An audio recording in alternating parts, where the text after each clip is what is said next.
நீங்கள் பார்த்துக் கொண்டிருப்பது 24 நியூஸ் தமிழ்.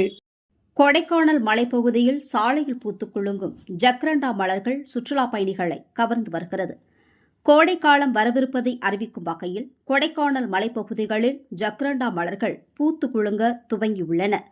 திண்டுக்கல் மாவட்டம் மேற்கு தொடர்ச்சி மலைப்பகுதிகளில் அமைந்துள்ளது மலைகளின் இளவரசி என அழைக்கப்படும் கொடைக்கானலில் ஆண்டு முழுவதும் இதமான சீசன் நிலவி வருகிறது.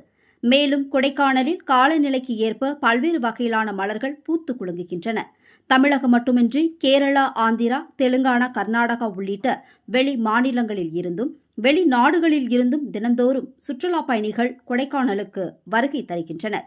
வார விடுமுறை, தொடர் விடுமுறை நாட்களில் சுற்றுலா பயணிகள் வருகை அதிகரித்து காணப்படும் நிலை அமைந்துள்ளது. இந்நிலையில் கோடைக்காலம் வரவிருப்பதை அறிவிக்கும் வகையில் கொடைக்கானல் மலைப்பகுதிகளில் ஜக்ரண்டா மலர்கள் பூத்து குலுங்க துவங்கியுள்ளன. கோடை காலங்களில் மட்டுமே இந்த மலர்கள் பூக்கும். குளிர்காலத்தில் மரங்களில் உள்ள இலைகள் முழுவதும் உதிர்ந்த நிலையில் கோடைக்காலம் துவங்கும் இந்த மார்ச் மாதத்தில் மரங்கள் அனைத்திலும் ஜக்ரண்டா மலர்கள் கொத்து கொத்தாக பூத்து குலுங்குகின்றன. ஜக்ரண்டா மிமோசிபோலியா என்ற தாவரவியல் பெயர் கொண்ட நீல நிற பூக்கள் தற்போது கொடைக்கானல் மலைப்பகுதியில் பல்வேறு பகுதிகளில் பூத்துள்ளன. குறிப்பாக பெருமாள் மலை சாலையில் அதிக அளவில் பூத்துள்ளது.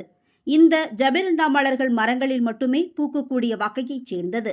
கொடைக்கானலுக்கு வரும் சுற்றுலா பயணிகளை வரவேற்கும் விதமாக இந்த மலர்கள் பூத்து குலுங்குகின்றன. மேலும் சுற்றுலா பயணிகள் புகைப்படம் எடுத்து மகிழ்ந்தும் வருகின்றனர்.